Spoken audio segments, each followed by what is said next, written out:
Respected viewers, पिछली video में हमने दज्जाल के फितनों और याजूज माजूज के तबाहकुन हमले तक का वाकया सुना था।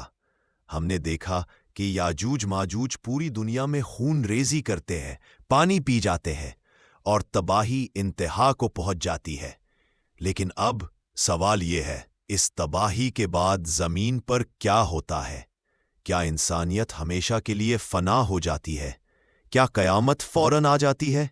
या क्या अल्लाह ताला रहम फरमाकर किसी हस्ती को दोबारा ज़मीन पर भेजता है? जी हाँ, यहाँ आता है अल्लाह का अजीम वादा और शुरू होता है हज़रत ईसा अलैहिस्सलाम का बाबरकत नूरानी आखिरी रूहानी दौर। अल्लाह ताला के हुक्म से आसमान से नुज़ूल होता है, रहमत का नुज़ूल, नूर का नुज़ूल, हक़ का नुज़ूल, और फरिश्तों की जमात के साथ हज़रत ईसा अलैहिस्सलाम दोबारा ज़मीन पर उतरते हैं। लेकिन याद रखिए, ये वो पहली ज़िंदगी नहीं, ये दूसरी आमद है, सेकेंड अराइवल ऑफ जीसस। यही नुज़ूल मसीह है और यहाँ से शुरू होता है वो अजीम दौर जिसके बारे में हुज़ूर सल्लल्लाहु अलैहि वसल्लम ने फरमाया, ज़मीन ऐसी अदलो इंसाफ से भर जाएगी जैसे आज जुल्मो सितम से भरी हुई है। और वो दज्जाल को कत्ल फरमाते हैं। दज्जाल का खात्मा हो चुका, याजूज माजूज की हलाकत भी मुकम्मल, और अब शुरू होता है ज़मीन पर कामिल अदलो शांति का रूहानी सुपर गोल्डन एज, दौरे हुकूमत मसीह। रिस्पेक्टेड लिसनर्स, आइए अब हम वक्त को पीछे ले चलते हैं। आसमानों से वापसी के बजाय हज़रत ईसा अलैहिस्सलाम की पहली इब्तदाई दुनियावी ज़िंदगी से कहानी की बुनियाद शुरू करते हैं। ये वाक़या उस वक्त का है जब बनी इसराइल में ज़ुल्म, फ़रेब, रियाकारी और दीन की असल तालीमात ख़त्म हो चुकी थी।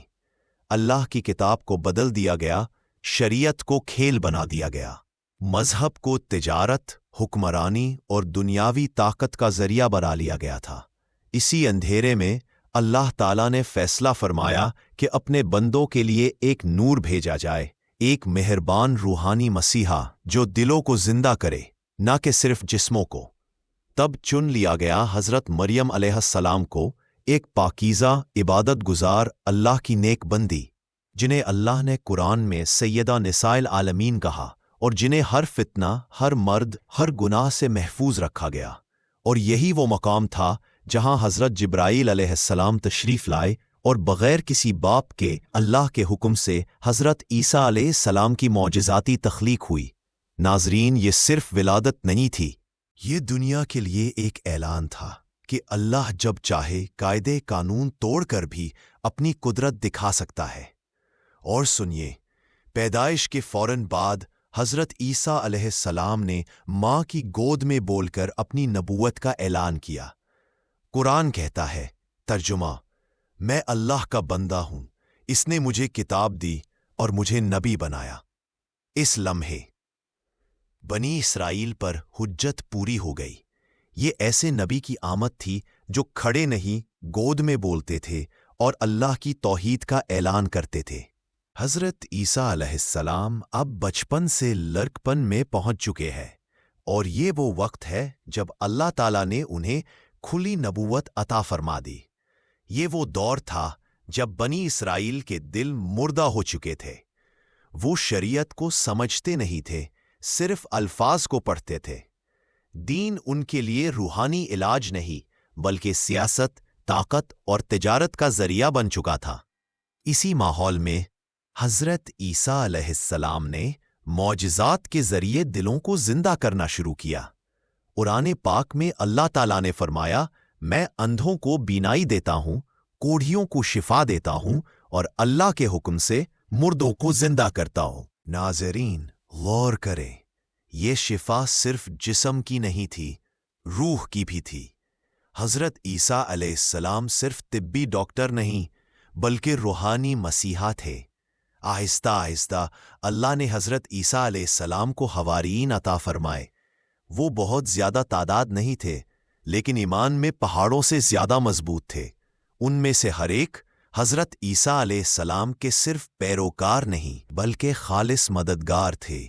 लेकिन दूसरी तरफ यहूदी सरदार, पादरी, मजहबी पेशवा वो पहली ही दिन से ईसा अलैहिस्सलाम से खौफजदा थे। क्यों? क्योंकि उन्हें मालूम था जिस दिन ये दीन की असल तालीम लोगों तक पहुंचा देंगे, हमारी झूठी बादशाहत खत्म हो जाएगी। और यही वो लम्हा था जब साजिशों का आगाज हुआ। हजरत ईसा अलैहिस्सलाम के कत्ल की खुफिया मंसूबाबंदी शुरू कर दी गई। अब हम पहुंच चुके हैं उस लम्हे पर जहां बातिल के ऐवान लरस चुके हैं। हजरत ईसा अलैहिस्सलाम के नूर से बनी इसराइल के बदनसीब सरदार अंधेरों में तड़पने लगे, क्योंकि वो दीन को कारोबार बनाकर बैठे थे और हजरत ईसा अलैहिस्सलाम की दावत ने उनकी बुनियादें हिला दी। अचानक रात के अंधेरे में यहूदी सरदारों, हासिद उलमा और रूमी गवर्नर ने खुफिया कत्ल का मंसूबा बनाया। फैसला हुआ कि हजरत ईसा अलैहिस्सलाम को फौरन गिरफ्तार करो और सूली पर लटका दो।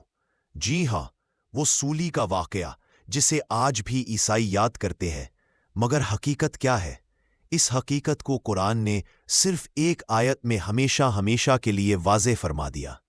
ना उन्होंने ईसा को कत्ल किया, ना सलीब पर चढ़ाया, बल्कि उन्हें सिर्फ शुबहा दिया गया। तो हुआ क्या? जब कातिलों का लश्कर हजरत ईसा अलैहिस्सलाम के कमरे की तरफ बढ़ा, अल्लाह ताला ने फौरन हजरत जबरील अलैहिस्सलाम को भेजा और एक अजीम मौजज़ा ज़हूर पजीर हुआ। हजरत ईसा अलैहिस्सलाम को जिंदा सलामत आसमानों की तरफ उठा लिया गया और इस खायन शख्स का चेहरा ईसा की तरह कर दिया गया। जो खुद उनके ठिकाने की खबर देने आया था, वही पकड़ा गया, वही सलीब पर लटकाया गया। लोग चीखते रहे, हमने ईसा को कत्ल कर दिया। लेकिन अल्लाह ने फरमा दिया, नहीं, मेरा नबी जिंदा सलामत है और वापस आएगा। और इसी लम्हे से हजरत ईसा अलैहिस्सलाम की पहली जिंदगी खत्म और इंतजार का दौर शुरू हुआ। एक उस अजीम वापसी का इंतजार जो अभी बाकी है। इस वाकये का दूसरा हिस्सा जल्द ही पेश किया जाएगा, लिहाजा हमारे चैनल को लाइक करें, सब्सक्राइब करें और बेल आइकॉन ज़रूर दबाएं ताकि हमारी टीम का हौसला बढ़े और आप तक आने वाले रूहानी हक़ाइक़ सबसे पहले पहुंचे।